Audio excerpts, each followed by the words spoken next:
अस्सलाम वालेकुम। आज का हमारा टॉपिक है applications of Dalton law of partial pressure. There are 4 applications of Dalton law of partial pressure. First is aqueous tension. कुछ गैसेस जो हैं वो वाटर के ज़रिए कलेक्ट की जाती हैं, यानी जो लेबॉर्ट्री में वाटर बाथ के ज़रिए हम गैसेस को निकालते हैं। ठीक है, उसमें फिर और वो जो होती हैं वाटर पर मौजूद होती हैं, वाटर के ऊपर। तो जो गैस ड्यूरिंग कलेक्शन होगी, गैदर्स वाटर वेपर्स उसमें इकट्ठे होंगे और दे बिकम मॉइस्ट। ठीक है, और जो प्रेशर एग्जर्ट होगा इस मॉइस्ट गैस की वजह से उसको इक्वल करेंगे sum of partial pressure of dry gas and that of water vapours. तो ये लिखा है इक्वेशन, इससे पता लग गई कि प्रेशर जो है मॉइस्ट का वो is equal to pressure dry gas का और प्रेशर वाटर वेपर्स का। और प्रेशर वाटर वेपर्स को हम एक्वस टेंशन भी कहते हैं। Aqueous tension means the partial pressure exerted by the water vapours is called aqueous tension. इसी वजह से हमने इसकी जगह अपने नेक्स्ट इक्वेशन में एक्वस टेंशन यूज़ किया है। और अगर हमें ड्राई गैस की पार्शियल प्रेशर फाइंड करना है तो इसका ड्राई गैस को इधर वाली इस साइड पर ले जाएंगे और मॉइस्ट और एक्वस टेंशन यहाँ पे जाके माइनस हो जाएगा इसके साथ, मॉइस्ट के साथ। और फिर जो पार्शियल प्रेशर, और ये डेफिनेशन में लिखी हुई है कि एक्वस टेंशन क्या है, the partial pressure exerted by water vapours is called aqueous tension. उसके बाद नेक्स्ट जो है, जब हम इसको न्यूमेरिकल फॉर्म में सॉल्व करेंगे तो एक्वस टेंशन जो है वो सब्सट्रैक्ट हो जाएगी फ्रॉम द टोटल प्रेशर। और नेक्स्ट अब है हमारे पास रिस्पिरेशन, जो एप्लीकेशन है इसकी। जो Dalton finds it's applications during the process of respiration, यानी डाल्टन ने अपनी एप्लीकेशंस को ढूंढा था रिस्पिरेशन की प्रोसेस में, क्योंकि जो रिस्पिरेशन का प्रोसेस है वो डिपेंड करता है डिफरेंस इन पार्शियल प्रेशर। जब एनिमल्स इनहेल करते हैं तो उनकी जो ऑक्सीजन होती है वो लंग्स में जाती है, और जब कार्बन डाइऑक्साइड है वो move out of the lungs होती है और बॉडी में से वो खारिज होती है। ठीक है, oxygen more into the lungs but carbon dioxide move in opposite direction, यानी ऑक्सीजन मूव कर रही है लंग्स में, जबकि कार्बन डाइऑक्साइड जो है वो आउट ऑपोजिट डायरेक्शन में, यानी वो बॉडी से बाहर जाएगी। As its partial pressure is more in the lungs than that in the air, क्योंकि जो पार्शियल प्रेशर ऑक्सीजन का होता है वो लंग्स में 159 टॉर होता है। 159 Tor its partial pressure in the lungs, while the partial pressure of oxygen, no, it is in the air, ये एयर में ऑक्सीजन का प्रेशर है। और 116 टॉर जो है वो लंग्स में है।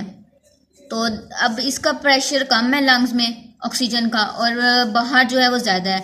दैट्स वाई जो इन एनिमल्स या ह्यूमंस होते हैं वो इनहेल करते हैं ऑक्सीजन को, और जबकि कार्बन डाइऑक्साइड जो है वो एटमॉस्फेयर में कम होती है, और जो हमारे बॉडी में होती है वो कार्बन डाइऑक्साइड ज़्यादा होती है। दैट्स वाई जो ह्यूमंस हैं वो कार्बन डाइऑक्साइड को रिलीज़ करते हैं, and it move in opposite direction, यानी ऑक्सीजन मूव कर रही है अंदर की तरफ तो कार्बन डाइऑक्साइड मूव कर रही है बाहर की तरफ। एंड और इसकी वजह यही है कि पार्शियल प्रेशर जो है वो मोर है लंग्स में, इसी वजह से वो अपनी लंग्स में से कार्बन डाइऑक्साइड को ख़त्म करने के लिए, थोड़ी कमी लाने के लिए वो अपनी जो कार्बन डाइऑक्साइड है वो बाहर एयर में खारिज करते हैं। उसके बाद उसको partial pressure play important role, यानी पार्शियल प्रेशर से पता लगा कि इंपॉर्टेंट रोल कर रहा है रिस्पिरेशन में।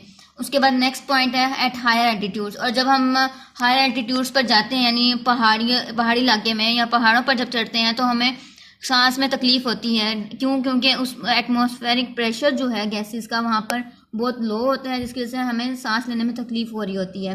Eight higher altitudes the pilots feel uncomfortable breathing because of partial pressure. क्यों? क्योंकि उनका पार्शियल प्रेशर जो है गैसेस का, एटमॉस्फेरिक प्रेशर जो है वो कम होता है।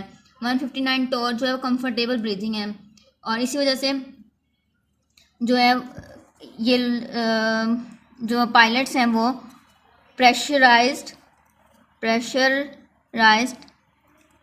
कैबिन्स लेके जाते हैं जिनमें उनके पास ऑक्सीजन मौजूद होती है, और वो अपने टाइम पर जब उन्हें ज़रूरत होती है तो वो इस ऑक्सीजन को यूज़ कर लेते हैं ताकि उन्हें सांस की तकलीफ़ ना हो, और वो उस पे पायलट्स जो हैं वो अनकम्फर्टेबल ब्रीथिंग को महसूस ना कर सकें। ठीक है, नेक्स्ट है अब डीप सी डाइवर्स जो एप्लीकेशन है। डीप सी डाइवर्स जो है वो अपने साथ मिक्स्ड ऑक्सीजन और इनर्ट गैस यानी हीलियम, ये हीलियम लेकर जाते हैं ताकि वो इजीली मूव कर सकें, and adjust the partial pressure of oxygen according to requirement. अपने ऑक्सीजन की मिकदार को एडजस्ट करते रहते हैं अपनी रिक्वायरमेंट के मुताबिक। और जब हम अगर हम ये देखें कि अगर सी में अगर हम 100 फीट डेप्थ पर चले जाएं तो हमारे पास 3 atm प्रेशर जो है वो हमारे पास इंक्रीज हो जाता है।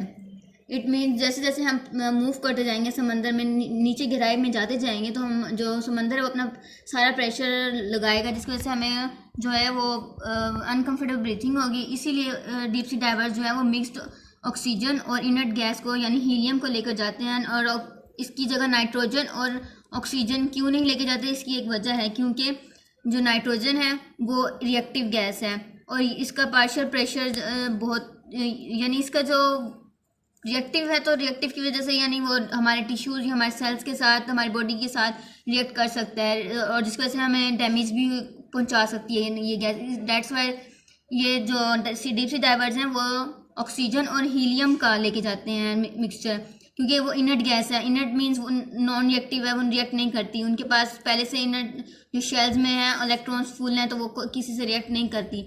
और नाइट्रोजन जबकि रिएक्टिव है तो वो हमारे बॉडी के साथ या हमारे सेल्स टिश्यूज़ के साथ रिएक्ट कर सकती है और हमें डैमेज पहुंचा सकती है। नेक्स्ट टॉपिक है diffusion and effusion. Diffusion spontaneous intermixing of molecules of one gas with another at a given temperature and pressure, यानी इंटरमिक्सिंग होगी मॉलिक्यूल्स की, एक गैस और दूसरी गैस का इंटरमिक्सिंग जो है वो डिफ्यूजन कहलाता है। जबकि एफ्यूजन जो है वो एस्केपिंग ऑफ गैस मॉलिक्यूल है, यानी एक गैस का निकल जाना बाहर, यानी एक अगर हम सिलेंडर ले लें उसमें गैस डाल दें और उसमें एक सिलेंडर में होल कर दें तो उसमें से वो गैस जो है निकलती जाएगी, तो इस प्रोसेस को हम एफ्यूजन कहेंगे। और अब इसकी एग्जांपल है intermixing of NO2 and O2। NO2 जो है वो ब्राउन कलर्ड गैस है और ऑक्सीजन जो है वो कलरलेस गैस है, एंड दे आर सेपरेटेड। अगर हम इसकी एग्जांपल देखें कि ये हमने ये कैबिन ले लिया या सिलेंडर, इसमें हमने ऑक्सीजन रख दी, इधर इधर NO2 रख दी, ठीक है।